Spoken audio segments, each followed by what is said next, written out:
Go ahead, we're going to get started. So welcome everyone. This is a special call that we're sort of doing. If you've been part of the Lifeonaire community for a while, we had introduced earlier in the year a new call for our titanium level students and within the community. And that is really our Connect Mastermind call. And the purpose of that Connect Mastermind call was to bring all of you who are in titanium groups in the community together so that you could connect with other people within Lifeonaire, not just with the people from your group. The people in your group are great. We know that. We know that you love them. We know that there's great relationships that are being built there. But there's also a lot of other valuable relationships within the entire Lifeonaire community. Our next Connect Mastermind call is supposed to fall on the 28th of this month. And sorry, but I'm not going to be doing a call on the 28th. I am taking off for Christmas. I think Bud is going to be recovering from all of his travels on Christmas Day. For those of you who can't see Bud, he does Santa Claus oftentimes, and we can see why. But Bud, welcome. In any case, I decided we're going to move this call up, but then figure we're going to make it a special call. And one of the things that I wanted to do was really just begin to start introducing you to other people in the community. And Chris Carr and his wife, Anne Marie, are in my VIPS group. We coach them. But Chris, his background is as a mortgage. He's in the mortgage industry, and he does hard money loans. He does conventional loans. But he's a mortgage guy who focuses primarily on investors. He's been really doing this for the investor community. Been doing loans in Texas and in Colorado is where the two primary markets that he had been servicing. He is also a real estate investor himself. He and his wife do buy rental properties. Do you do any rehabs as well, Chris? Not really flips. No, I prefer to buy and hold. I did a flip 2 years ago, was my most recent one. And so you got a taste of it and realized you didn't want to do flips anymore. But so they are investors as well, so they know what's necessary. They understand it from the investor shoes as far as financing is concerned. So before we get into it, because I had already had some people questioning me and say, Steve, I know you teach about not going into debt. And, one of the things that I want to go ahead and remind everyone is it is my preference that we focus on debt free. I do think that we are more free. I have many students who don't do that. They do go into debt. They feel good with strategic debt. And I don't ever, and you've never heard me say that, that we should never go into debt. I want people to understand what debt does to them. I want people to understand how debt affects their lives. And if they strategically feel good and it fits into their plan and it fits into their vision, I've never judged anyone for going into debt. And so that's not what I'm doing here. The reason why I am excited to have Chris sharing with you this product that they have is because I have been investing for a long time now. I have seen many, many different products come and go. And overall, I will just tell you that this is like the best product that I have ever seen for single family home real estate investors. It hits all the important things as far as an investor is concerned. And historically, apart from, buying a house in your personal name and getting the low interest rates that way, I've never seen rates offered that Chris is able to get for investors today on a 30-year fixed loan in an LLC. And it's pretty impressive to hear the product.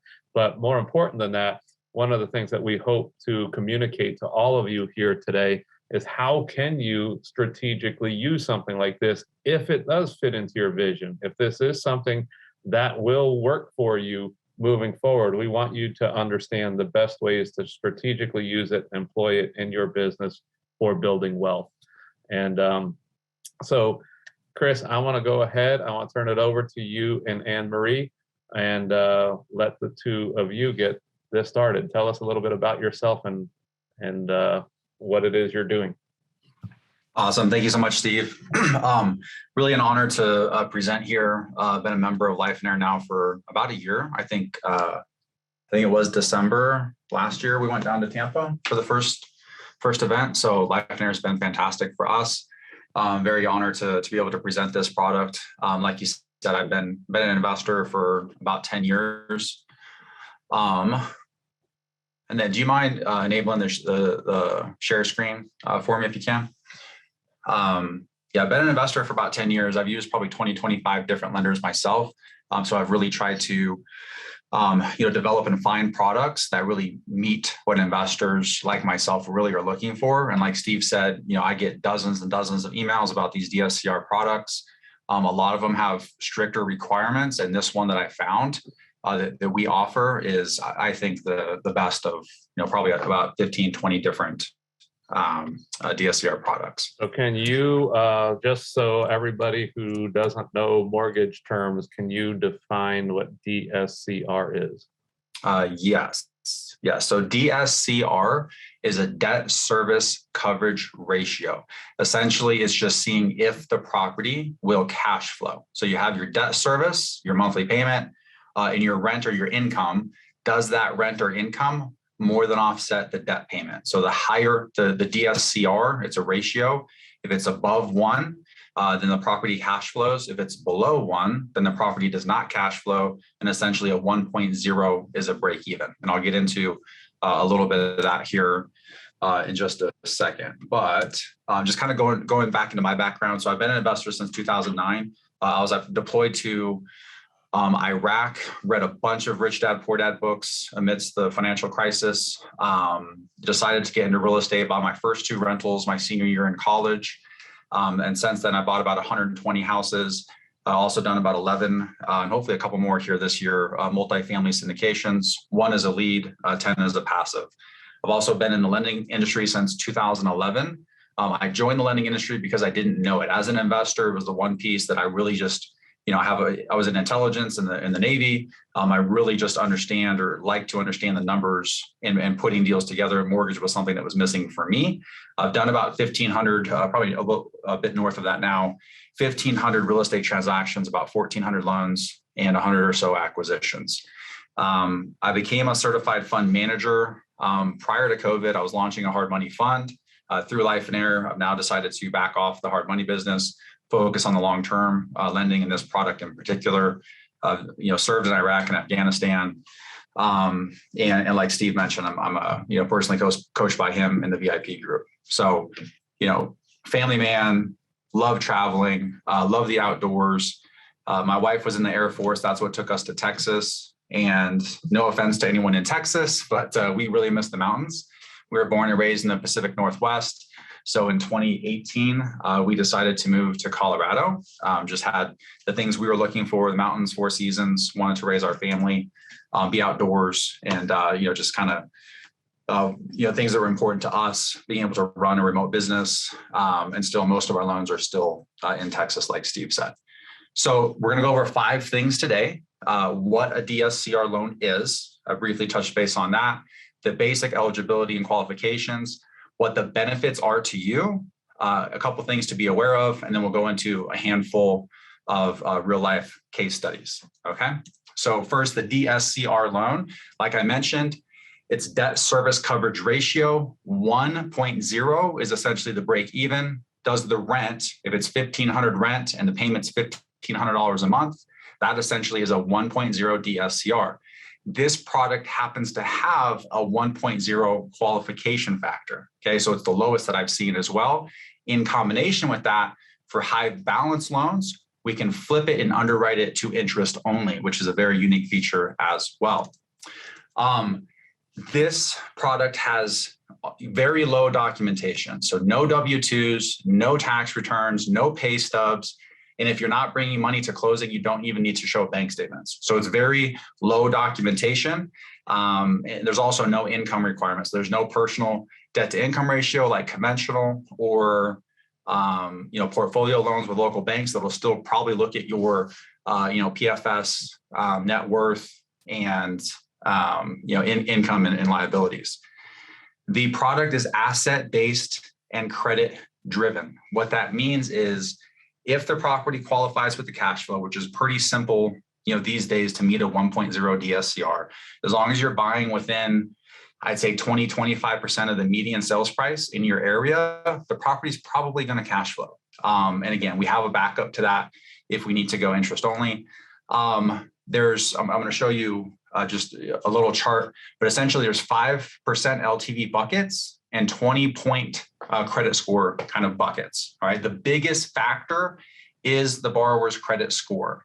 So this is really made for the experienced borrower with good credit. Now, while 640 is the minimum, you can see just basically on this screen, I want you to look at the yellow buttons. Okay. So this is essentially our starting rate bucket. If you have a 660 credit score, you can still qualify. You better be good at finding deals or have a lot of equity because your LTV is going to be limited. But your starting rate with a 660 credit score is 5.25 at a 50% LTV compared to a 780 credit score. You can get 70% more borrowing power and have the same starting rate at 5.25 at a 50% LTV compared to an 85% LTV. That's massively different. The other key thing to take away from this is 700 is really going to get you access to the best LTVs. If you can see kind of over here, if you can see my mouse, the 80% LTV, that's only open for 700 or a higher credit score. Okay. Next, some basic eligibility. Really, it's asset-based. Okay. So the asset type, single family, 2 to 4 condos and townhomes. We do have a product that can do 5 to 20 multifamily, but this presentation is focused mainly just on the single family residential. Okay, the appraisal of the property must be conforming. That's the key word we're looking for. So 2 properties on 1 lot, other structures, large acreage. Really, does the property have comparable sales, and is it conforming? So maybe 2 structures on 1 lot. Are they individually metered? Is it permitted? Is it zoned properly with the city? Those are kind of the key things that we're looking for. As long as the asset is conforming, that's really the biggest thing. The income valuation is going to be a 1007 or your lease for a long-term rental. And I'll show you what we're looking for. On the short-term rental, we use AirDNA. If you haven't heard about that, AirDNA pulls the real-time information from Airbnb, VRBO, Homestay, and a couple other websites, kind of integrates everything together and kind of runs reports for short-term rentals. I'm a member where we own a short-term rental. We have that. I think it's by MSA or zip code. We have that unlocked. Also, the collateral at the very end of this, there's, if you're familiar with conventional, they have what's called the collateral underwriter, which is an automated service that reviews the appraisal. There is one manual step towards the end that's called a CDA, where a third-party appraiser is going to look at the appraisal to look for risk factors. Okay, the big thing about the properties, no rural properties, and that's determined at the end of this. I'll show you the CFPB has a rural and underserved search. You just type in the address, CFPB. You just Google CFPB rural properties, and you can type in an actual address, and it'll tell you if it's qualified as rural or classified as rural or underserved. Okay. The other requirement is it has to be larger than 500 square feet. Those really. I'm getting a question. Can you define CFPB? Good point. Consumer Financial Protection Bureau, I think. Okay. CFPB. Good question. And then as far as the condition on the appraisal, we're looking for the condition. For long-term, it's C5, which means there can be deferred maintenance. It's got to be livable, no updates since, the 60s, 70s. That essentially is a C5. For short-term rental, the condition qualification is a little bit stronger or stricter. It's got to be a C4.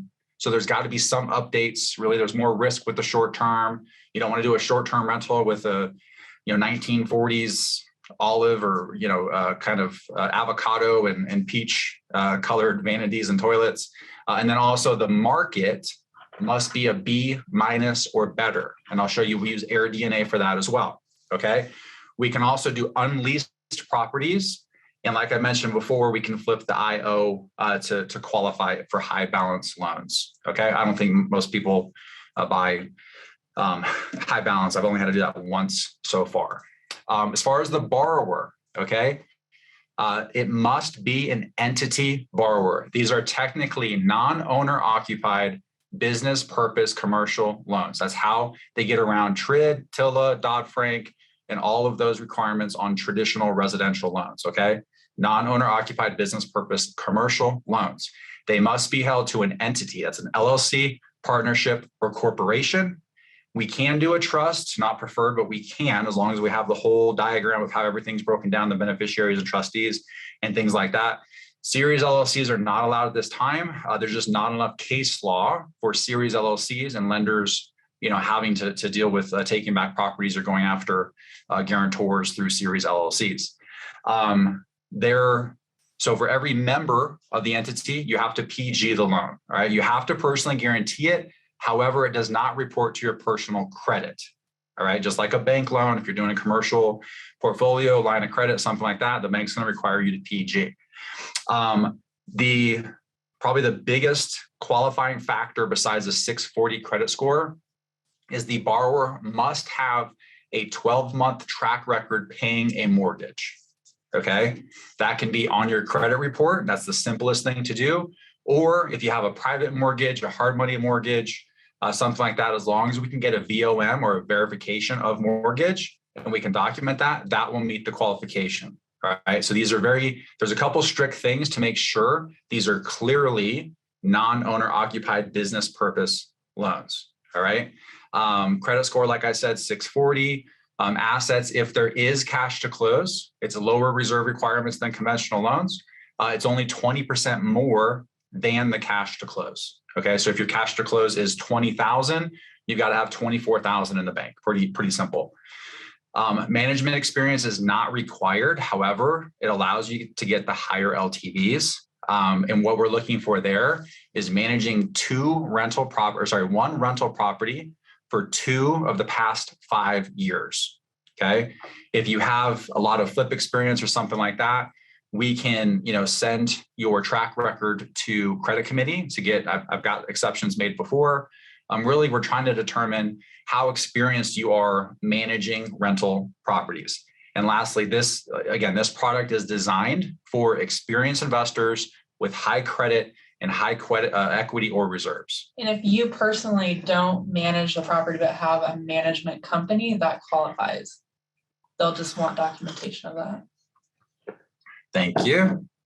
So get to a higher LTV. Yeah. So if you have if you don't have management experience, it's a 5% LTV reduction until you do. Okay. We offer this in 40 states. I'm not going to sing the alphabet state song, but you know where you are, where you're located. Take a look at the map real quick and kind of see if we service your area. So 40 states, essentially these are the ones with the least strict mortgage laws, really. So the 40 states here, you can contact me. Also, if you go to our quote, you can only select the states that are available there. Okay. Will they accept a car payment as opposed to a mortgage as long as a long-term car payment? Cannot. So cannot accept the car loan. It has to be a mortgage. So if you're paying someone's mortgage, that can be counted if it's a private mortgage or hard money loan, something like that. As long as you've had it for 12 months, that's the biggest thing. What they're trying to prevent there is someone claiming homestead, saying that they didn't know better. They didn't understand the mortgage. There's a couple just kind of cut and dry requirements. They're trying to make it clear and evident that this is a business purpose loan. Okay. So, Chris, I have a couple of questions that have come in regards to that. And I don't want to get bogged down here. We'll hold most of the questions till later, but there's obviously a number of questions pertaining to that particular topic. If somebody has a 12-month history of making their personal residence mortgage, does that qualify? Absolutely. Okay. Yeah. Sorry for not clarifying that. What about absolutely. A home equity loan? Yep, that'd be a mortgage. Yep.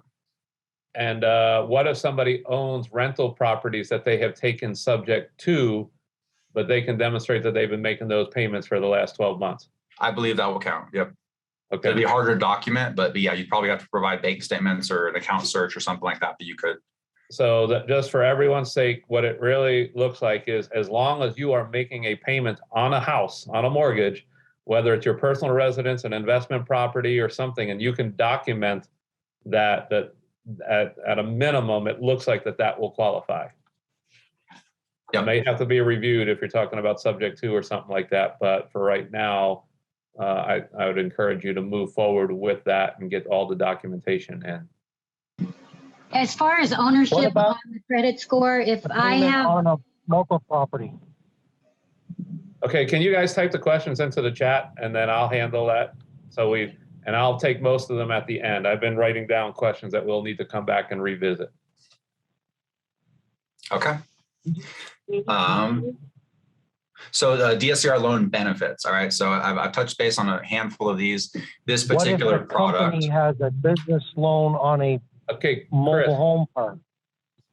I'm sorry. I'm trying to put it in the chat. Okay. I'm Sorry. not sure if mobile home parks will work, but I'll revisit that. I'd have to bring that to committee. That hasn't been brought up before. If it's a bank, yeah, I don't want to digress too much, but if it's like a bank line of credit or a bank commercial loan, something like that, I probably could, but otherwise it may be a little bit more difficult. So the highlights of the product, it's, like I said, it does not report to your personal credit. There's no income, employment, personal debt to income to qualify like a conventional loan or like a bank portfolio loan. Another key feature is there's no quantity of loan limits like Fannie, Freddie. You have a 10 loan limit, or some banks have like a 4 loan limit or additional overlays. There's no loan limit for this product. One investor we write to specifically, I think it's 40 loans before it goes to committee, but essentially they're just trying to make sure that you're not overextended yourself. And there'll probably be additional requirements like cash reserves, credit. So whatever other factors we can add up to continue buying, but 40 loans should be more than enough for just about anybody. There's also no reserve requirements like Fannie and Freddie conventional loans. Again, you've got to have 6 months reserves for property or a 1 to 2% of the loan amount in reserve requirements. So the more that you buy, the more reserves you have to show. That's not present in this loan. You can do multiple properties at once. There's no seasoning requirements, which is really, I'm going to specifically go into a feature called the rate term plus refund. And there's no seasoning for that. So if you're familiar with delayed financing in conventional loans, it's kind of taking the best of the both worlds with a cash out and delayed financing with no seasoning requirements. Okay. And also the continuity of ownership is flexible. So if you own a property with in your personal name, or you own it in a series LLC, or you own it in a trust or something like that, we can still deed the property at closing as long as the ownership percentages are similar from the existing vested company or deed or entity or individual to the final borrower. Okay. The key thing here, this product has a floor, an interest rate floor of 3.5%. It's the lowest I've ever seen out of the dozens of emails that I get from, about 12 to 20 different national players in this space that do direct to consumer marketing and retail channels. So most I'm seeing are about 4.5%. This one allows you to go down to 3.5%. Okay. Loan amounts from $75,000 to $2 million. Anything over $2 million goes to committee. I've hit this a couple of times, a 640 minimum credit score. These products are 30-year amortizations, 30-year terms. Okay. So there's a fixed, an ARM, and an IO. They all do not have balloons, right? They're a full 30-year term. So unlike a bank loan typically has a 5-year balloon or a 555 on a 20-year AM, something like that with a local bank, not to throw too many numbers out there, but most local, regional, community banks are going to have a balloon on their commercial products. All right. Long-term and short-term rentals. I'll give an example of both in the case study section, and there's no upfront fees. Essentially, you pay for the appraisal when it's time to reach that point. That's the only thing you would be out of pocket if things just didn't work out with the loan. Okay. Basic, like I mentioned, 1.0 DSCR for long-term, 1.25 for short-term. I've never had an issue with either of those. Texas and Florida, we can do an 85% loan to purchase, 80% refi. Like I said, you need a 700 credit score to get that 80%. And then cash outs take a 5% LTV reduction, and short terms 5% as well. Okay. So the rate term refund, this is the last thing I'm going to touch here before I kind of explain the interest rates. The rate term refund, essentially, if you buy a property cash, or maybe you just use a private money purchase loan and you do the rehab out of pocket. Okay. You can recoup up to 100% of your cost basis. That's your purchase, your rehab, and your closing costs. Okay, you can recoup up to 100% of your cost basis.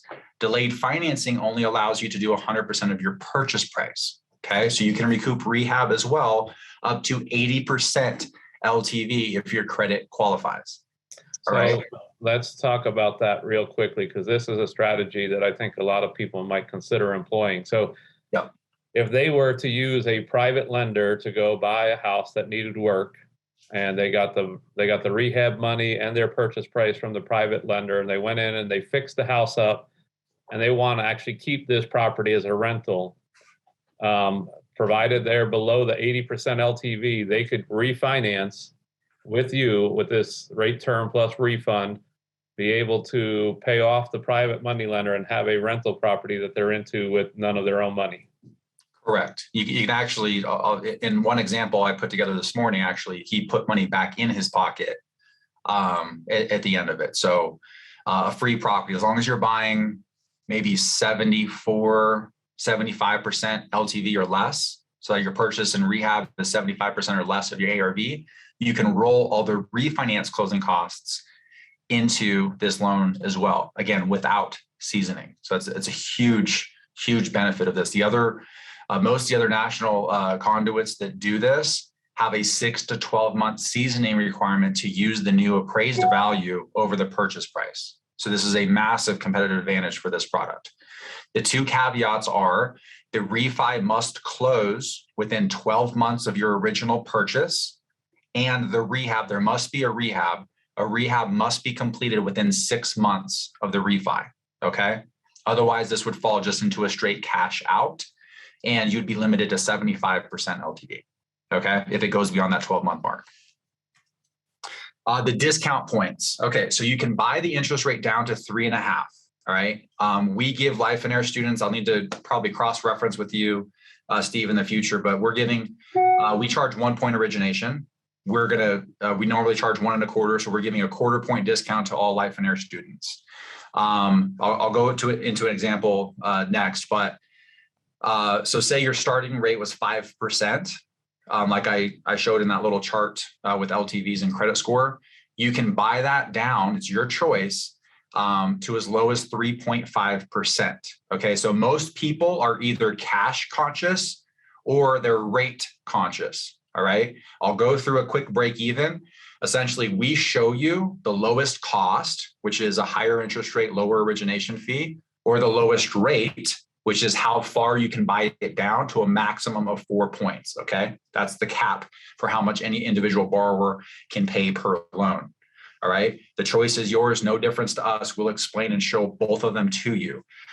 Right now, every discount, the ratio for buying down is 2 to 1 across the board. Okay, so 2 points for every 1% in interest rate.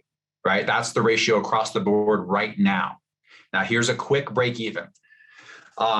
Assuming 180, I just did this last night, $180,000 loan amount, 75% cash out refi at 750 credit.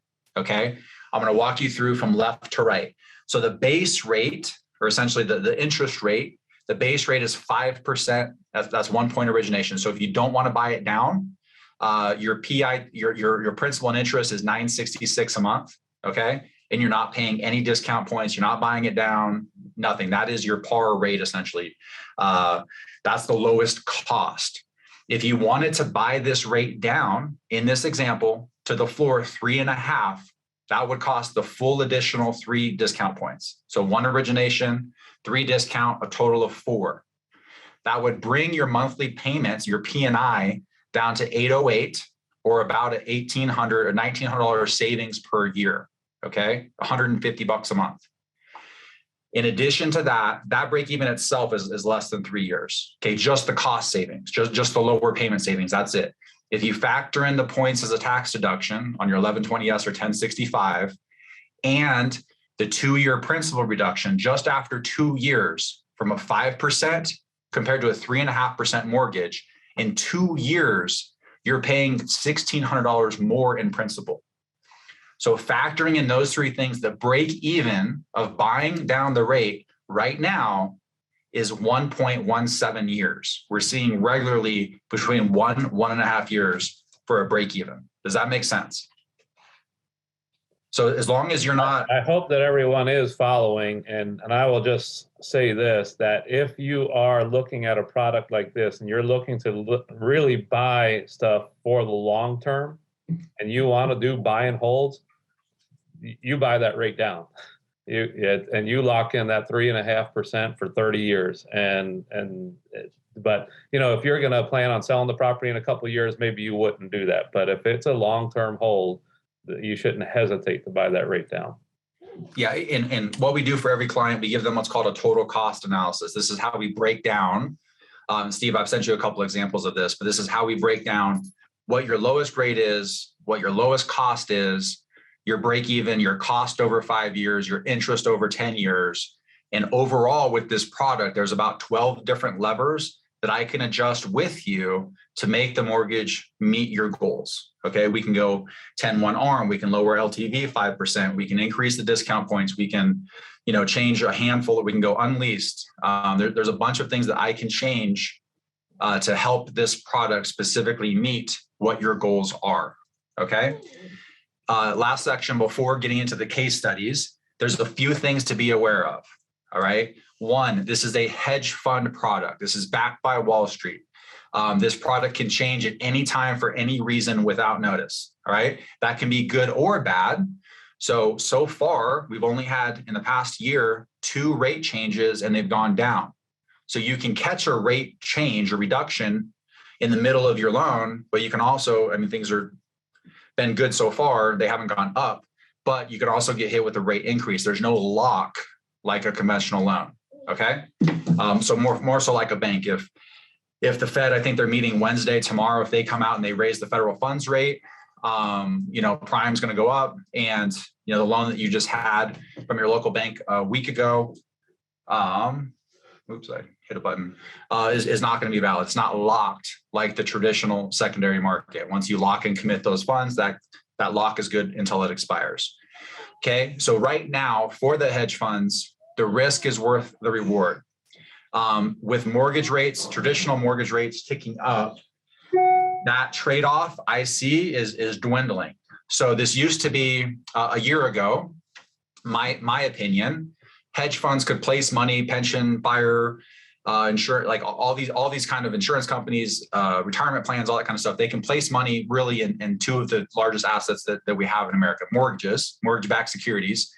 They can get a 2.5% coupon on a 30-year fixed primary residence, or they can get a 4.5% coupon with this product.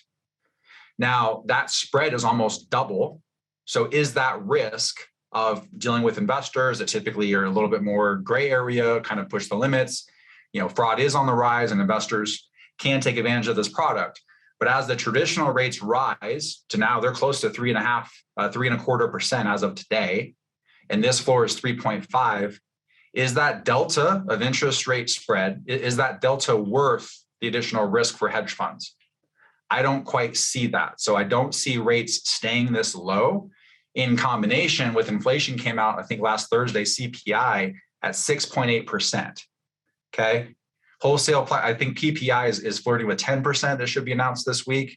And, half the economists think that that's probably going to continue with a trend with inflation going up. So that risk has been worth it. I've been doing this product since 2018 when it first came to market. And we were selling these loans, or we were closing these loans at 6, 7, 8%, right? So if mortgage rates for traditional are at 3 and they're selling this at 8, that's almost triple the revenue for the same amount of capital, just higher risk with investors.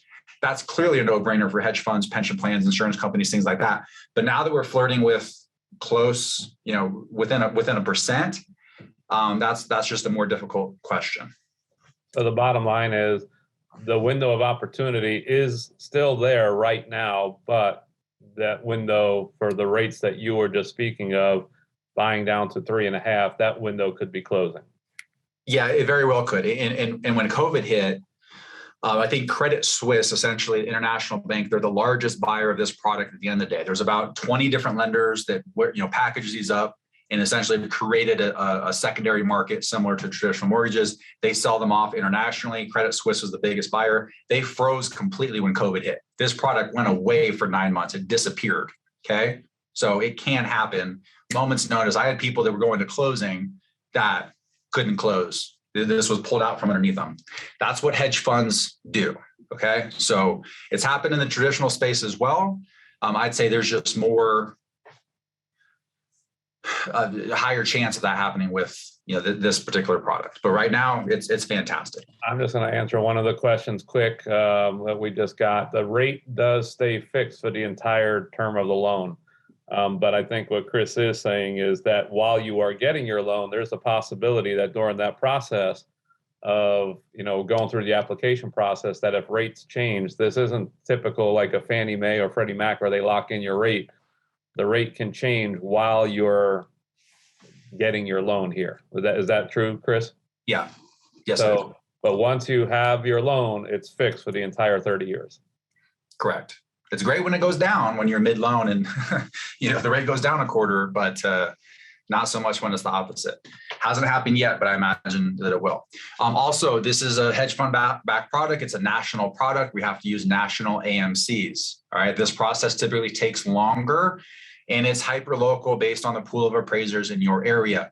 We're getting anything from a 10-day appraisal turn time in Colorado to 5 weeks in San Antonio, for example. Okay. So we're trying that's probably our biggest variable. And I think the mortgage industry's just largest problem in general is turn times for appraisals. In combination with that, I put the words possibly on that last bullet there, but we're seeing a lot of appraisers turn down 2 to 4 unit properties, or they're having like a 60-day turn time with like a $1,200 price. Essentially, they're saying, I don't want to do this. If you make it worth my time, I'll slide it in. I've got more residential retail business than I can handle or want. So I'm not going to do anything that takes more work. That's what my perception is, what we're seeing. So I guess if the appraisers aren't kind of down the fairway and there's a little bit of just chance and luck with this, appraisers tend to punt on harder jobs quicker, just based where we are with the purchase demand and the purchase market that we're in. Okay. There is a prepayment penalty similar to like a Fannie Mae apartment loan that has a 10-to-1 step down. This has a 5, 4, 3, 2, 1. This product is not made to be a bridge loan. There's other products for that. This is made to be a long-term hold. You can elect to prepay that or buy down that term. So you can elect a 4-3-2-1, a 3-2-1, a 2-1, or just a 1 year. I don't think it makes sense to use this product if you want to hold less than 2 years. 2 to 3 years would be kind of right on the fence. But if you do plan on holding 3 years, my recommendation is pay as you go.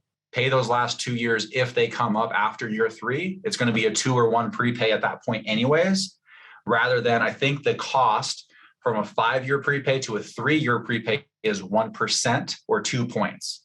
Essentially, it's a wash. If you pay it now or pay as you go, my recommendation is pay as you go, but you should have the intention on holding this product or this property with this product at least 3 years. So let's just sum things up just for everyone who is paying attention. There are some outside things that you might consider using this loan for, but for the most part, what this loan is designed for is a real estate investor who is looking for single-family home rentals that they're holding for long-term.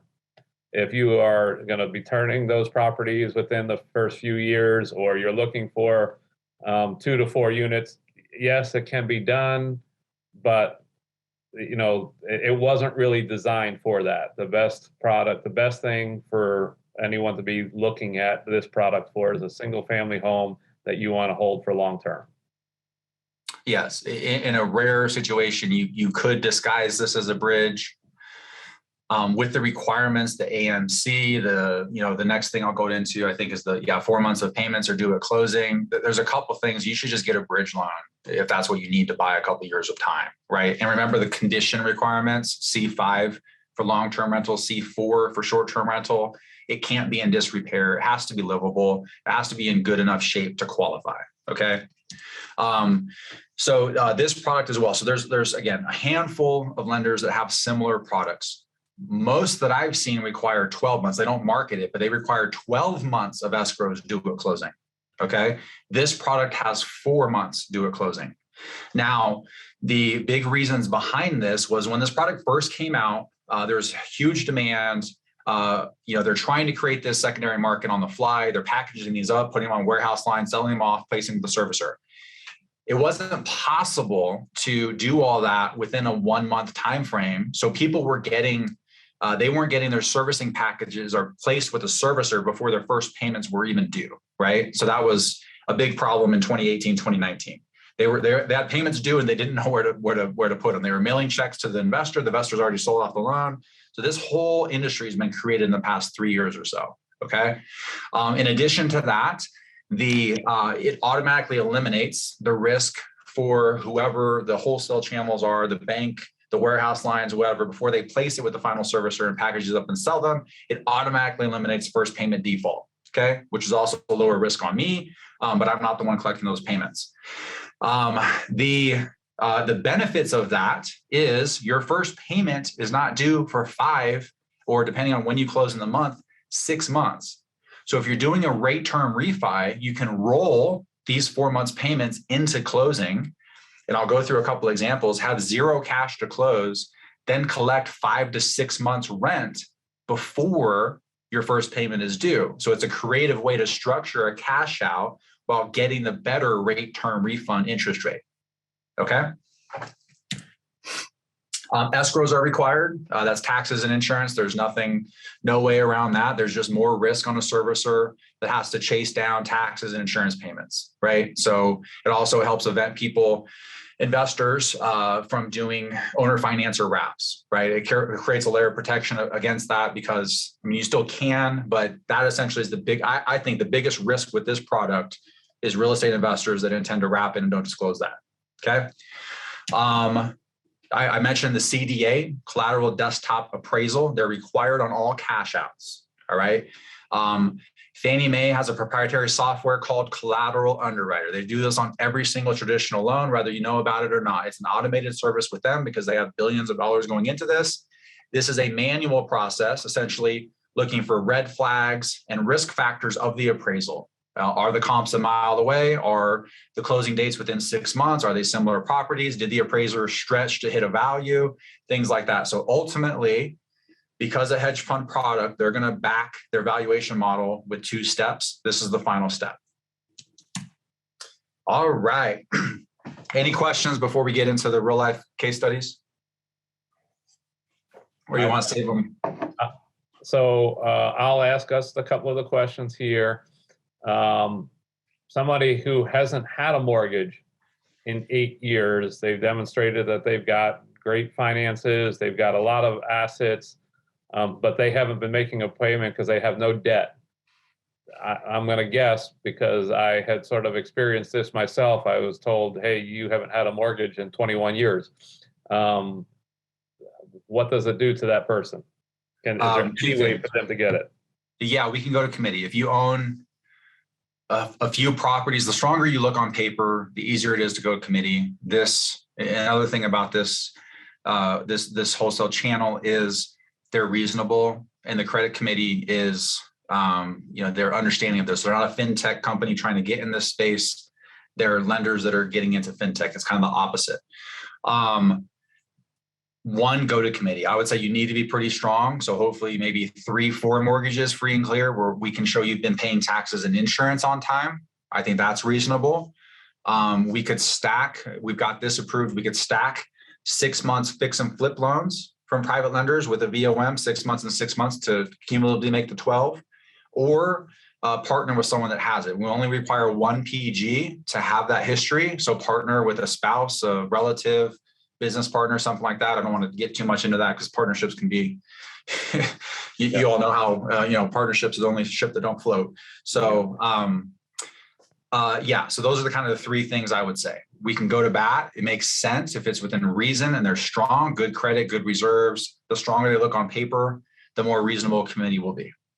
Okay, and so that you pretty much just answered one of the other questions there. If you don't fully qualify, you can bring a partner in. So if your credit's too low, but you bring in a partner with a higher credit score, that will get you a higher LTV? No. So the downside is it's the lower of the 2 credit scores. Okay. So you can use the track record and the history of one's strengths, but the credit score is the lesser of the 2. Okay. And then we had the person who was asking the question about the trailer park. If they have a loan on a trailer park, can that be used for their qualification of the 12 months of making mortgage payments? I would lean yes, but I'd have to go to an underwriter for that. I haven't seen that before. As long as it is like a commercial mortgage, it's not, like a personal line of credit or some other creative structure to borrow the money. As long as it's a true mortgage with a deed of trust or a filed mortgage, depending on the state, there's a security instrument essentially. Then I would think that's okay. Okay. And then that same person was asking, what about a line of credit that's against a business rental property that they have? Again, I'm gonna guess it's the same thing. If it's recorded, mortgage, a deed of trust, a line of credit that's against the property, that would probably, you can go to committee with that as well. Yes, that's approved. Yeah, that'd be approved. Like a HELOC, revolving line of credit on a property that's a mortgage you've been paying that has security instrument in the property. Yeah. All right. Good. Well, I'm excited to have you getting here into the real life case studies because this is where it's really going to come together for people and make sense. All right. Okay. So I'm going to start off with my good friend, Bob. All right. So Anne-Marie and I have known Bob. This is a real case study. We've known Bob and Judy since 2011. We were members of a real estate mentor group in Texas. We were in the same weekend class together. So we're alumni, I guess, of the same graduating class of that group. Okay, we've known them for a long time. We used to do card draws where, 2011, 12, there's more properties you could handle and every investor wanted to buy them. And we would, kind of do card draws to pick properties. But essentially, Bob and Jude, we've known for a long time. They had a balloon note with a local bank. They had a portfolio loan where one of their properties had fire damage and the bank was essentially making them get out of the mortgage. Okay. They couldn't just pay off one. Their LTV was like 37% or something like that. But the bank owned really 100%. That's the one thing I do not like portfolio loans as an investor personally. Unless you have 15, 20 loans, I am not a fan of portfolio loans because of that because of that LTV. It's really great from a borrower's or from the lender's perspective. In addition to that, the release premiums are usually pretty steep, between 10 to 25% release premiums. I don't like portfolio loans myself. This was at 5% on a 20-year AM with that 5-year balloon that was due, and they were not going to extend. So we refied in total 9 properties with them. They paid off that fire damaged property to rehab it, get that back up and rent it. And now they're doing 2 properties cash and using the rate term refund to recoup their capital. Okay. So we're working with 11 loans now with them, all within, I think, about 6 months. Okay. We did this in 3 phases because that portfolio loan had to be paid off quick. So I can't see the top of my screen. Can you see the top of my screen? I'm going to move my navigation bar. Case study, Bob cashes out to buy more rentals. Okay. There we go. Okay. So phase 1, we did, I think, 4 properties here. This was the bank portfolio loan. These appraised at 1.8 million. Our loan amount was 660. We paid off the bank loan. So the bank had $323,000 held pledged against $1.8 million in assets. Okay. And they couldn't get out of them. So we did all this at once. We gave them $265,000 cash back at closing, plus the 5 months rent, put about $300,000 in their pocket. Okay. Paid off the portfolio loan, did individual collateral, put $300,000 back in their pocket. I'm going to summarize this in one or two slides, but we reduced their payment. Their payment actually went down. They put $300,000 back in their pocket to buy more properties. All right. Their credit score at the time of the first phases was 712. So not the greatest credit. They elected to buy down the interest rate to 3.875. That was as far as they could buy it down with the 4 points. They couldn't get all the way down there because their credit bucket was in that 700 to 720 credit bucket. Okay. Then you can see their PITI and the rent. The cash flow they got from phase one was $2,000. Not accounting for vacancy and maintenance, but $2,000. And this does not account for the other property that they now have free and clear. Okay. Phase two was a similar situation. The second properties I think were in Austin. The first ones were in San Antonio. So then we did this again with the second phase. Appraised value a little over $1 million. Loan amount about 63% overall, $650,000. We paid off their underlying mortgages and gave them $100,000 cash back. 5 months of rent, total cash, $143,000. Again, their payments went down. They cash flow more, and they pulled out $440,000 between those two phases. Okay. The interest rates on the second. So they were the benefit of the rate reduction. So after phase one, rates went down. They were able to lock in a couple at 3.5. And the second phase, cash flow is $2,300. All right. Now they are doing a delayed purchase and a rate term refund right now at the same time. Okay. So they bought something cash that didn't need rehab. That qualifies for a delayed purchase, 80% of purchase. The other one, they bought cash and it needed rehab. So we can do a rate term plus refund. In total, between those two properties, they're $125,000 cash out of pocket. Okay. And they cash flow $1,100. So in total, I know a lot of numbers here, but in total, just to summarize, they have $3 million in assets. They have a comfortable LTV at about 51%. So they have $1.6 million in equity still. We paid off $700,000 for the portfolio loan and then the phase two loans. The total cash outlay, they still have $318,000. They bought 2 more properties and still have $318,000 to go buy more and use, just rinse and repeat, do this rate term refund, tie up 30, 40, 50,000, as long as they can buy, within that range, which should be doable for them. They're just trying to build. They're not trying to find the home run deal. They're just trying to build, using this 3.5%, 4% debt. They're trying to lock in as much debt as possible. And these, if you're not aware, cash out refinances are not a taxable event. Okay. So they're pulling this money out tax-free. Total cash flow. And I think this is all within 6 months. They're on these properties, they're making about $5,500 a month, and they put $318,000 net in their pocket. Okay. That's the power of, this is probably the most advanced, but this is a real life situation we did for Bob and Judy. Okay. Yeah. Okay. So yeah, phase one, we closed the refi August 30th. We did phase two. We closed a month later.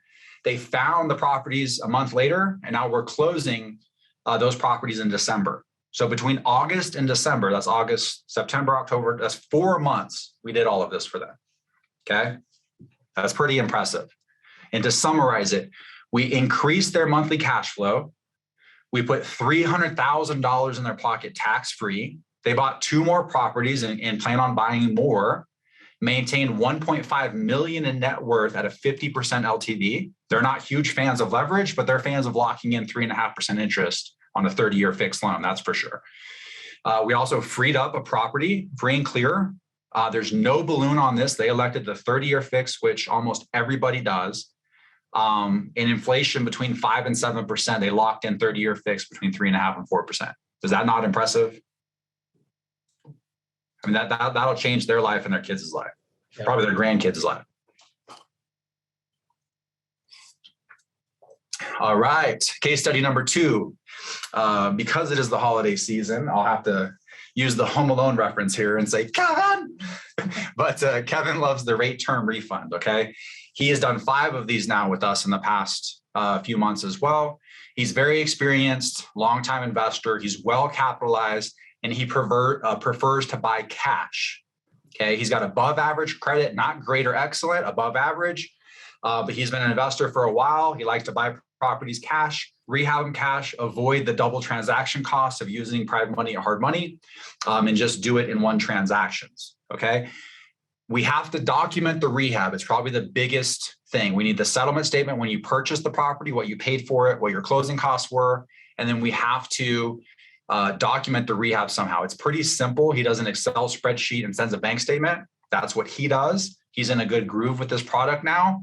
And in this situation too, he deeded the properties from his flipping company to his holding company, and him and his wife maintain continuity of ownership. So it's 50-50, 50-50. We just deeded the property to the new holding entity at closing. Okay. He's done 5 of these with us in the last 4 months. So the most recent, he bought this property on 5/4 back in May. He bought it for $89,000, had about $2,200 in closing costs, and we were able to document about $13,000 in rehab. Okay. I'm assuming no holding costs, even though it was rented for some period of time. He didn't pay taxes or insurance. We rolled that into the refi. So he probably netted out a little bit more money. But we'll say his cash is about $104,000. Okay. Assuming he didn't actually take money back, which he did. So $104,000 was his total cost basis. All right. Then we refinanced this property. We just closed last week? Yeah, the 9th. So his loan amount was $115,200. I think it appraised for $144,000. So his loan amount was $115,200. The fixed cost, which were his taxes were due in full, that was the biggest cost there. The title insurance costs, his insurance, he needed a renewal there. Plus there's $1,100 underwriting fee. Okay. Those are the fixed costs: title, taxes, insurance, and underwriting. He elected to buy down the rate as much as possible. So he paid $4,600 in points, and the 4 months of payments came out to $3,400. So at the closing table, he got a cash check for $99,000. Okay. Remember, he was out $104,000. He got a check at closing for $99,000. We rolled all of his closing costs and everything in. He's going to collect 5 months rent before his first debt service payment, before his first mortgage payment. So essentially he bought this property and walked away with $1,500. Okay. That's the power of the rate term refund. And if he was able to do this in November, we closed these within 2 months from purchase to closing. You can buy these properties as long as you buy right. And if you have the cash, it gives you a competitive advantage when you make that offer. If you can close in a week cash versus finance, so you could maybe get a discount. You can get to that 73, 75% all-in percentage, roll everything into an 80% refi, and have a free rental property. Okay. Next, Anita and her Airbnb. So Anita, I've known for quite some time as well. She actually used to work for me at a different lending company about 7-8 years ago. She's very experienced, great credit, but she utilizes a ton of private money. So she has long-term private money, 10-year, 20-year, 30-year private money at 6 to 8%. Okay. This particular property is by Lackman Air Force Base. She rents it to graduates of the Air Force enlisted. They go every week to go to graduation. That's where she kind of makes her money on the short-term rental. So she rents them 3-4 days at a time to Air Force enlisted graduates that graduate every week. For their families that come their families, to celebrate. Yeah. So she had an 8% private money loan on this for a couple of years, and it was becoming due. She had a short-term rental permit already. Okay. That is one requirement of the short-term rental product, is that it needs to have that short-term rental permit, be it the city, the county, the HOA, whoever governs that decision. You have to have a permit with that municipality to qualify. Okay. There's a backup, which I'll get into later, but the short-term rental permit she also had 12 months trailing financials. So for the Airbnb property to qualify as leased, we need a 12-month track record of revenue. Okay. That's what a leased Airbnb is considered, 12 months track record, like a commercial or multifamily 12-month trailing financials, essentially is 12 months of rental income. Otherwise, we have to flip to an unleased Airbnb, okay, which is still pretty simple to qualify for. She also deeded this, I believe, from a trust to an entity at closing, okay? So her appraised value was $255. She didn't want to max out her LTV. She just wanted to pay off the lender. She didn't want to take out cash. Loan amount $153. We paid off her private lender and rolled everything into the payoff. Okay, so this was a rate term refund. No additional cash, no recoup of capital or rehab. So her total cash out of this deal, I mean, she made a lot of money during holding it, but essentially just taking those basic numbers, about $10,000 she had cash out of the deal. Okay, so she didn't have money in this deal. Her private lender financed 100% of cost. She didn't have any money. Plus, she received rent for the income for 2 years while making that payment. Her credit score was 756. She elected a 60% LTV, and she wanted the lower cost. She did not want the lower rate because she plans on selling this in about 3 years. She thinks that area is getting oversaturated. She's seen her rents go down. She doesn't want to hold this long term. Her target is about 3 to 5 years that she wants to sell this. So she did not elect to buy down the rate. She chose 4.5%. Okay. Her monthly P&I was $1,331, and the rent, her trailing 12 financials came out to about $2,200 per month. So she cash flows $900 a month with nothing in this deal. Okay. This is a short-term rental. So you may ask how you determine the rent for a short-term rental. This is AirDNA, okay? They have a free version and a paid version. If you see on the top left, I believe the only thing that is unlocked for the free version is the market grade. This is where we're looking for a B- or better, okay?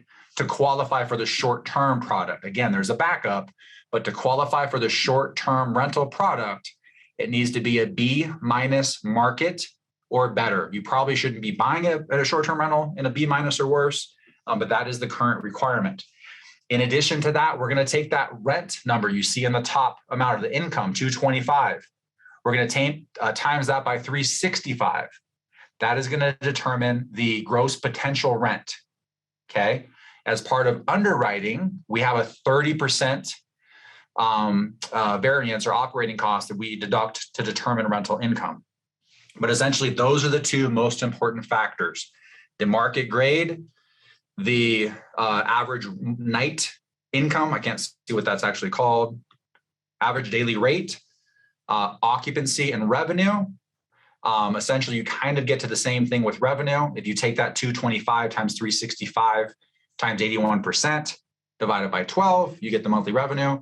But this is the software that we use to determine short-term rental income and eligibility, AirDNA. Okay. Next, what happens if something, an obstacle comes in the way from obtaining the short-term rental loan that you'd like? This happened to me. Okay. We were the first short-term rental purchase case study, right? So this is the property we bought in Woodland Park. This is Woodland Park. This is the property we just bought in Colorado for a short-term rental. Okay. Now we're going to buy this with 20% down. I'll show you on the next slide comparing what happened. But this was a purchase transaction in Colorado. We got the appraisal back in about 10 days. I would say we're experienced with excellent credit, and this was pre-approved as a short-term rental. We even got the short-term rental permit from the city of Woodland Park. All right. However, the appraisal came back with C5. We were ready to submit clear to close. Appraisal came back C5. That's condition category 5. Means it hasn't been updated since original purchase. We are going to do a big rehab to it, but we're trying to get this product, just get the financing for it and lock it up. So it came back C5. Oh crap, what are we going to do? Now it doesn't qualify for the short-term rental product. What we could do is we flipped this loan from a short-term rental purchase to an unleased long-term rental purchase. There was one little caveat that we had to do, which was lower our LTV to qualify because it was unleased.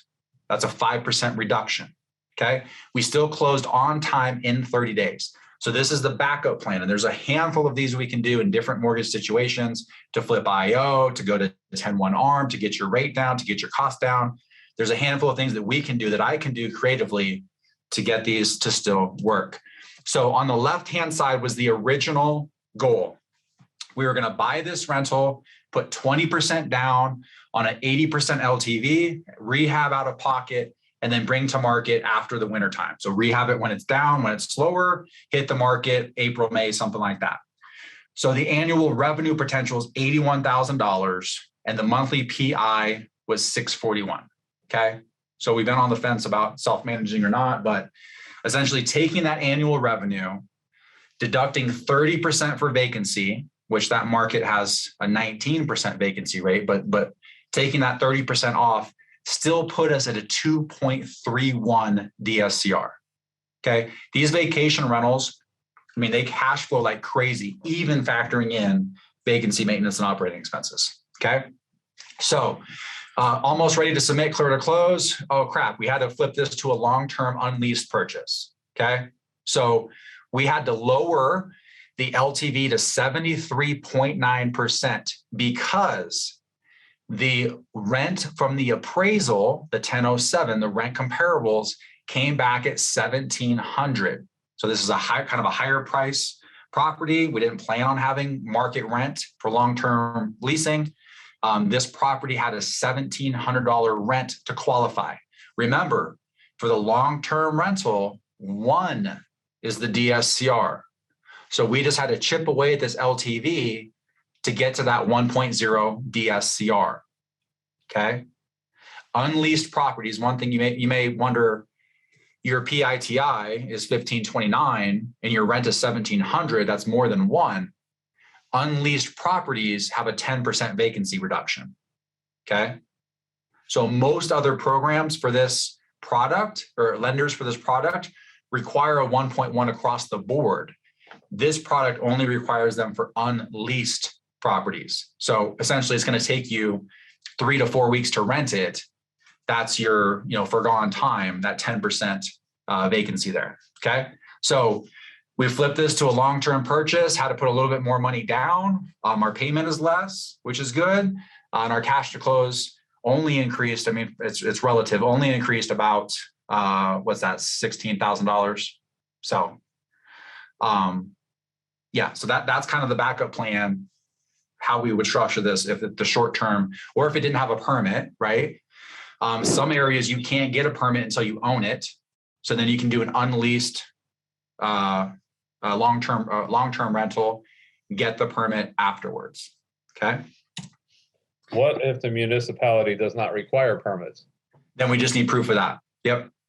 Okay. So like Teller County doesn't, and it says it on their website, that's where Woodland Park County is. Teller County doesn't require them, but the city of Woodland Park does. Okay. So we kind of just go down the chain, county, city, any kind of municipality, like small municipality or HOA. Okay. Just down the board. And this is it's a relatively new product. It's only been around for about 6 months or so. More and more lenders are starting to come out with the short-term version. And we now can do cash outs on short-term rentals and the rate term refund. So this is kind of the comparison here with doing like a rate term refund, hard money or private money to refi. In the middle column, just a straight purchase loan like I did, or if you're going to buy it cash. Okay. So purchase price was $395. Rehab with, what do you call it when you put stuff in it? furnish it. So rehab plus furnishing, about 75,000, ARV at 550. Okay. You can see the loan amount, what we did, what our actual purchase was, 73.9%, I think. Hard money, assuming a 75% loan to value, loan to ARV, hard money or private money purchase, and then straight cash. So total cash to close, we were at 109. We're going to rehab outside of the loan, just unfinanced rehab. You can see the total cash out of pocket with a short-term rental, cash out of pocket, hard money to refi, and cash out of pocket, straight cash. Okay, obviously, cash is nothing financed. It's the highest amount. The hard money to refi, as long as you're buying smartly, we'll minimize that. And we just elected, just for sense of ease, not having 2 transaction costs, and just locking up that interest rate to do the 20% down, or in this case 26.1%. Okay, how does that look as far as your returns? Appraised value 550, loan amount, cash in the deal, taking the same things from that last slide. Total equity with the purchase is 73,000. Hard money to refi, there's more holding costs and more closing costs. When you buy with hard money, they're going to charge you points. You're going to have 2 transaction costs. So you're going to have less equity there because you're going to pay that. And then in cash, you're not going to have those additional closing costs. All right. Then we're going to take the income across the board. I'm accounting for a 40% operating expense, putting in taxes and insurance and operating expenses. So I can just get a clear P&I across the board, because cash, there's no payments built in there. So across the board, cash flow with a short-term rental loan, 33,000, hard money, 25, because you're borrowing more. You're going to refinance at 80%. You're going to have less equity, but more money available. And then cash, you're just going to be, minus your operating expenses is going to be cash. These returns, what they look like: total cash out of pocket for short-term hard money and refi and cash. We're just taking that from the previous slides. The big things to look at here: your cash, your levered cash on cash return, 17.9% doing the straight purchase with a 75,000 rehab out of pocket. Hard money to refi, about double that. Because you're borrowing more, you're putting less down, less capital, 35% levered cash on cash return, and straight cash about 10%. So that's really not too bad, a 10% cash on cash return if you're doing this all cash. Return on capital, this is your equity, 40% for the straight purchase. Hard money, you're almost picking up the amount of equity that you have cash in the deal. So you're essentially taking 70,000 and making 70,000 more, okay? Or almost 100% return on your capital, and then cash at a 16.6% return. I know that was a lot of numbers. Did any questions come through that? I've done this a time or two, but it may have gone too far. We have some other questions that I'll be asking at the appropriate time. But and I know, like, I have a partner here in the business with Lifeonaire. I mean, Wojo loves spreadsheets. He loves numbers. I hate them. I just want to know, hey, how does it work? And I like to go to the bottom line and say, oh, cash on cash return.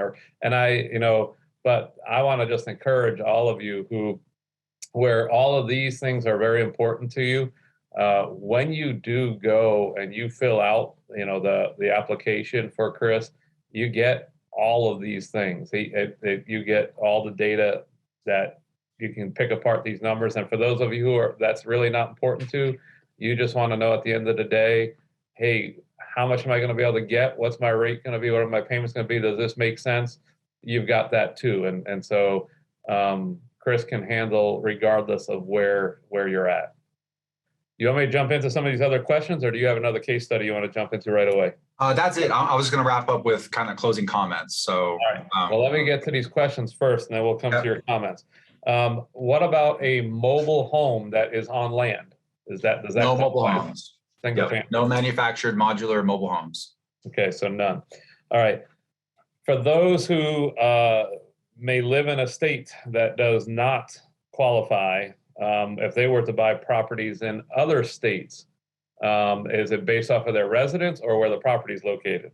It's where the property is located. Now, I don't lend in the other 10 states. There are national lenders that do. So I can put you in contact with some of those larger chains. I'm sure all of us get those types of emails from, I guess, like Lima One, RCN, Finance of America, Lending Home, Lending One. There's a bunch of them.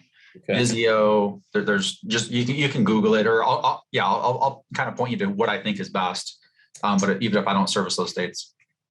If someone were to go and get a purchase loan and the seller was willing to take back a second mortgage for the down payment, would that qualify, or do they have to have their own cash? Oh, no. Yeah. As far as with refinancing, you can acquire it that way, but no second liens in congruent with this loan, if that makes sense, or no second liens. So no second liens at the time of purchase. So their 20% down has to be in the form of cash, not in the seller carryback. Yeah. Remember, we've got to source that. So we have to have those 20% more reserves. And there's liquidity requirements for if it's cash, if it's stocks, if it's IRA, 401k. There's certain percentages we can use. We have to source those funds. The big thing here, and the reason for that really is to avoid anti-money laundering. That's kind of the big topic in the mortgage industry right now. And that's the reason why sourcing those funds. Okay. So we got two questions. I need a little more clarity here, but I'm going to ask two questions based off of what I think here. First of all, if somebody were to have a single family home that they were using as a residential assisted living facility, and they were collecting rents from the different tenants, being that it's a single family home, would that qualify? Not after. So my thought, because you can't rent rooms. That's the thing. It can't be by the room. It has to be the whole property. My thought would be to do this financing prior to renting. And that case study actually with Anita, that was an assisted living place, a former. She converted it to a long-term, but she had that as an assisted living, had sprinkler systems and all that kind of stuff. Our concerns were, would it appraise? So if an appraiser goes and looks at this, you've got, 2 kitchens and a bathroom in every room and things like that. Will it be conforming to adequate sales comparables? I would try to get to that stage first and do an unleased refinance, and then continue with the plan. Okay. How about if you own, let's just say you own a 4-bedroom single family home and you are doing a long-term lease, but your tenant is an assisted living person who's going to rent it out by the room, would your lease to that business qualify? I believe the lease would qualify. We have had a master lease situation in the past. The big thing is, again, just will it appraise? Will the appraiser go through, say there's no functional obsolescence, it's conforming, it's a normal home, because we do use the sales comparison approach regardless if it's short-term or long-term. So it just does it conform. Okay. And the same thing with rural as well. And if you check the CFP website, or we look to see if it's classified as rural or underserved, essentially the appraiser is the one that makes that decision. So did they mark it as rural? Are there adequate comparables? Can we get 3 to 5 comps within 3 to 5 miles if we have to go out that far? And if we don't, then, you're out the appraisal fee in either situation. And that's kind of, if I give you 50-50 on my input, your shot is, or your opinion is it's worth an appraisal to see what it comes back, then that's what it is. Mm-hmm. All right. Can you combine properties to get to the minimum loan amount? You cannot. I do have another channel that will allow a 50,000 minimum. But I think the value still has to be 100. Okay. Does every owner in the entity have to sign on the loan, even if they are a minority owner? Yes, I believe everything besides 1% or all. It says 1%. I think it's less than 1%. Yeah. So some people will do like a 99-1 for asset protection and liability. They'll do like a 99% ownership, and like a child is 1% or something like that. If there's a reason that it's just not going to be needed, we can do that. But generally speaking, every owner or membership interest of the entity needs to sign. Okay.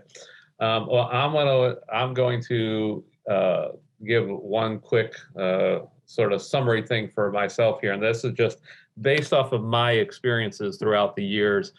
When you find a product like this and you want to sort of utilize it, I want to just make this recommendation to everyone is it's to learn the product and then go out there and find the deals that fit the product. Don't try to be the exception to the product. It is going to take you more time. It will be more painful. You might get turned down. The costs are going to be different. There is a thing, it's very clear of what it is, the investors who are behind this product, what they're looking for. And, I always feel like you're best taking the path of least resistance. Go out and look for the product that they're looking for, piece the right property. And, I always used to say there's 3 P's when it comes to doing a deal. There's the people, there's the property, and there's the proceeds. And you got to put the right people with the right property with the right money together to make deals happen. And when you try to, mix that up, or you try to use a loan a little bit different and get a little more creative. And I love being creative, but this is the kind of product where it has a very specific purpose. It's a great product. You're better off trying to not get outside of the box, but get out there and find the things that fit the box to make it happen. And while there are ways that you might be able to get some things done, and if you find yourself in that spot, that's great. But I would be looking to find as many deals as you can that actually fit the product rather than trying to get the product to fit you. Great point. So Jerry, asked the question, when they deed from one entity to another at closing, does the 12-month payment history have to be in the entity? From what I gathered, Jerry, everything that he said, no, it does not have to come from that entity. Yeah, the thing we're looking for is continuity of ownership. So as long as the underlying individual has that track record or that history, then as long as they're, equivalent or similar ownership percentage of the new entity, then yes, you can't go from a 1% owner to a 99% owner and qualify. Within reason, most are 25 to 50%. All right, then this other question was also answered. The 12 months of payments can be a home equity line. It does not have to be the primary mortgage, but it can be home equity. As long as it's secured, yep. Does the 20% down payment have to be seasoned? No. I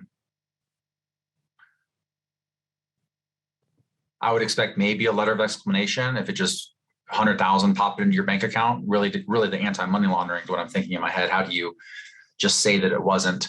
For my situation, we transferred, the money in and out of 2 accounts, and I don't even think we had to write a letter of explanation. But I'd be at the minimum expecting that. This money came from X, Y, or Z. Can you use your home equity loan to fund the down payment, or would that be considered a second lien?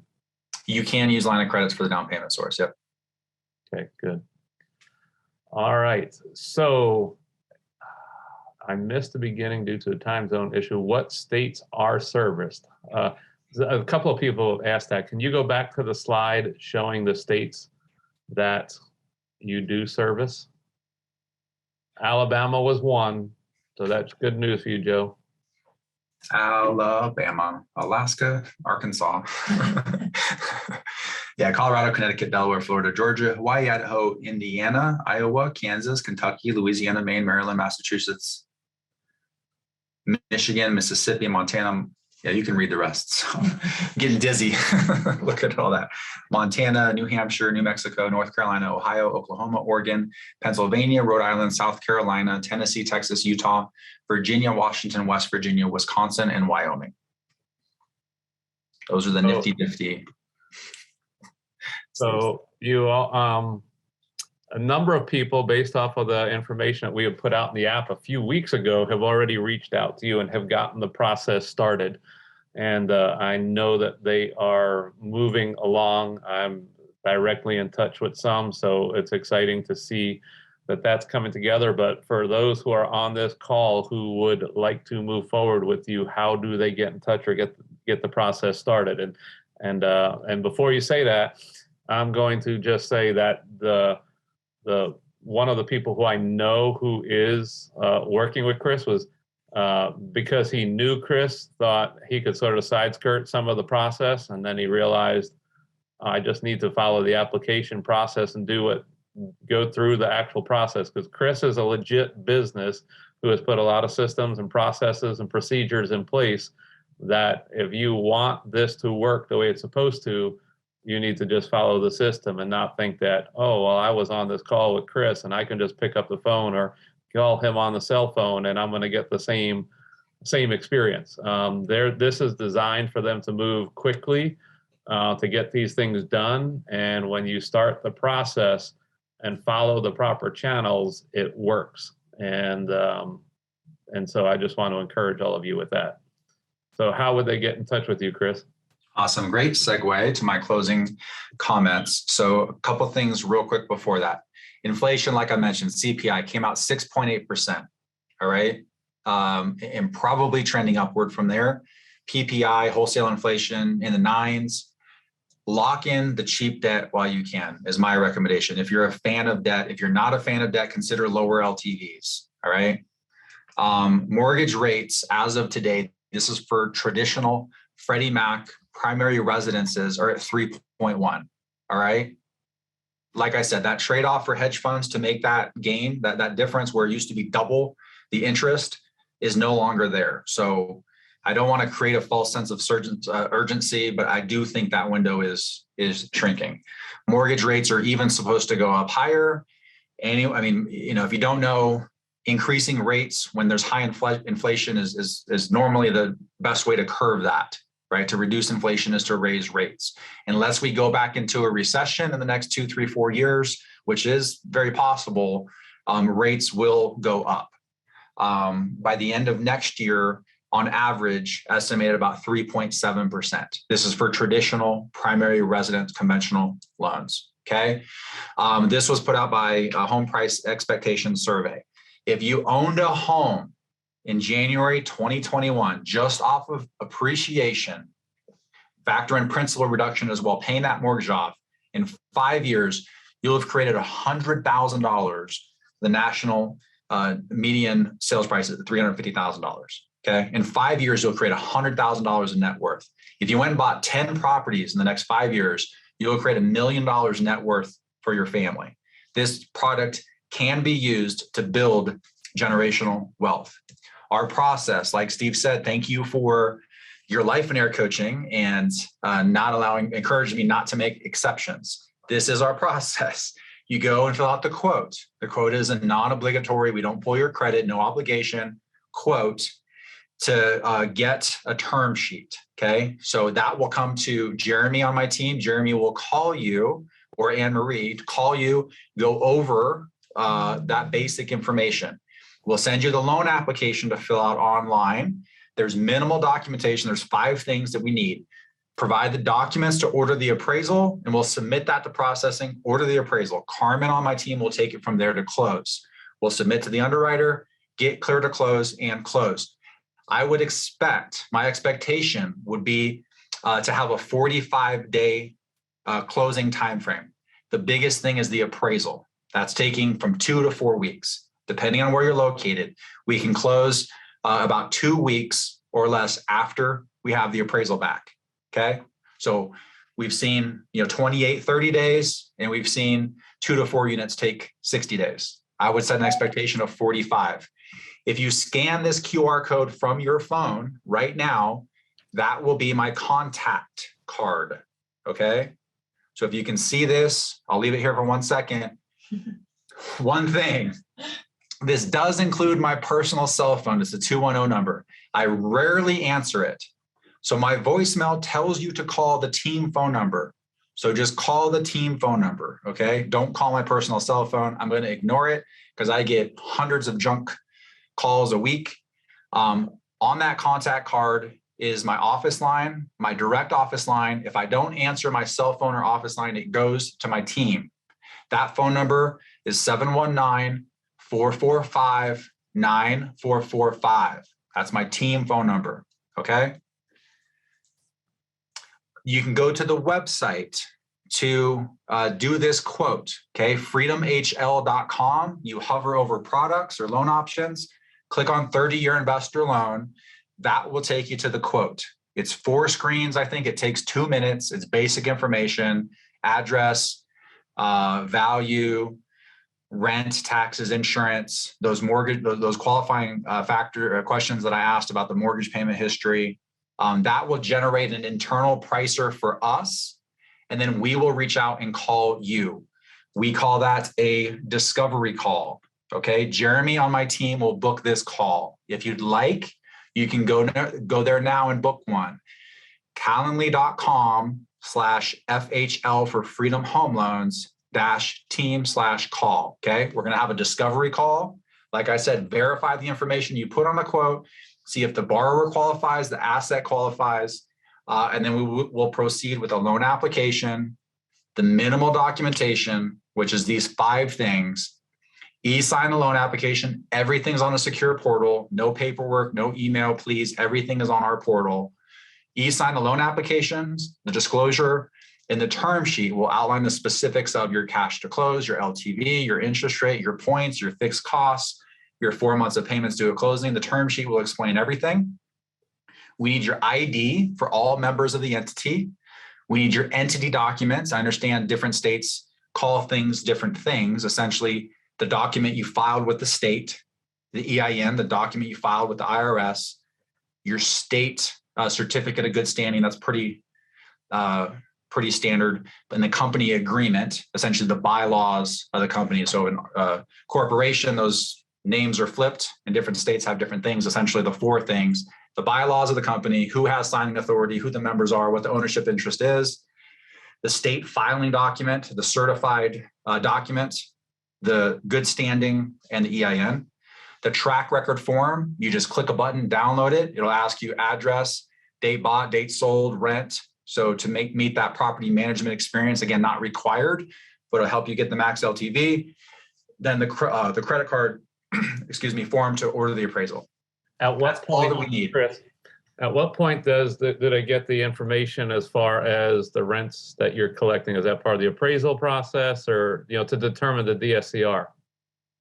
Yeah, so it's going to be the lease. So this is step 1 to get the appraisal ordered. Because the appraisals are taking this amount of time, Gotcha. 2 to 4 weeks. We want to get that ordered, and then we want to go to processing for the additional documentation. That's going to be the supporting documents, the lease, the HOI, the tax statement. So Those documents, we can do those simultaneously while we wait for the appraisal. So that's going to be the lease. And then as part of the appraisal, they're going to do what's called a 1007 or a rent comparable schedule. They're going to look at rent comparables with that appraisal. Okay.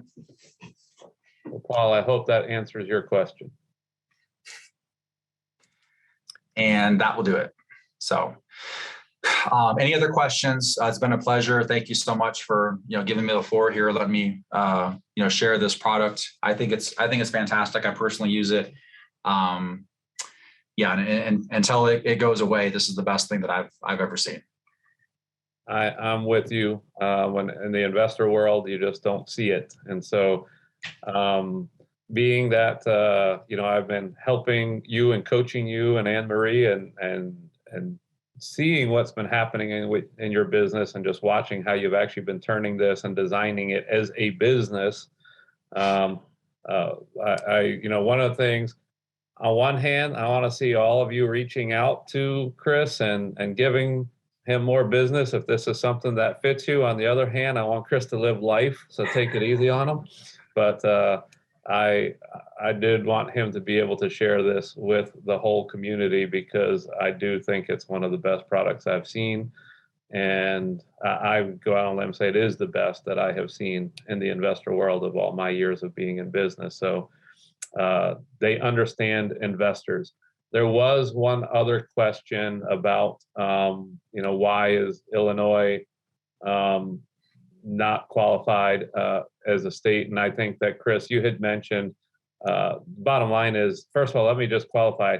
These are hedge funds who are behind this. They're in the business of doing it. They're not even regulated by banks. They're trying to stay out of the whole residential thing. This is purely a commercial product.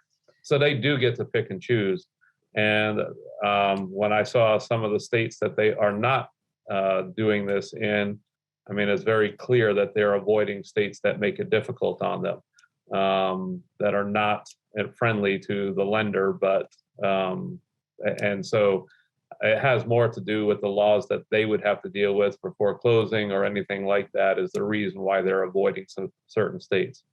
Yeah, and we don't. I run this under my traditional mortgage company. So the licensing requirements to get licensed in those states are pretty strict.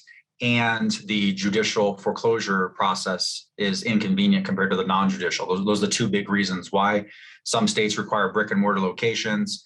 And while we don't offer this product in those states, I think almost every state you can get a similar type of loan. I don't think it's quite as good, but it's similar. So there's DSCR products with some of these different national lenders that will loan in all 50 states. Now, and you did refer someone who I know, this was going back a few months, but someone had went to, and you actually made a referral for them of somebody who did something similar in their state. So if you want to reach out and get referrals, if the state that you are in does not qualify, Chris can actually refer somebody to you who has similar products that can help you. All right. Well, Chris and Anne Marie, thank you so much for the time that you took here today. I really appreciate you two. I appreciate just everything that you guys are doing. I love how you're building out your business and changing things. And just for everyone's reference, as Chris's coach, one of the things that he had decided on that this product was so good that they were going to make this like the primary emphasis within their business for as long as they could ride it. They wanted to do what they could. And he is approaching it just really, it's a good product, but not just a good product for him and his business. This is the best product that most of you will ever see as an investor for being able to do deals. And this product will genuinely and sincerely help you. So I'm going to just share just a little bit more of Chris's like history of why he does things the way that he does. He mentioned at one point he was doing hard money, and he's good at doing hard money. He has set up everything to be able to do hard money loans.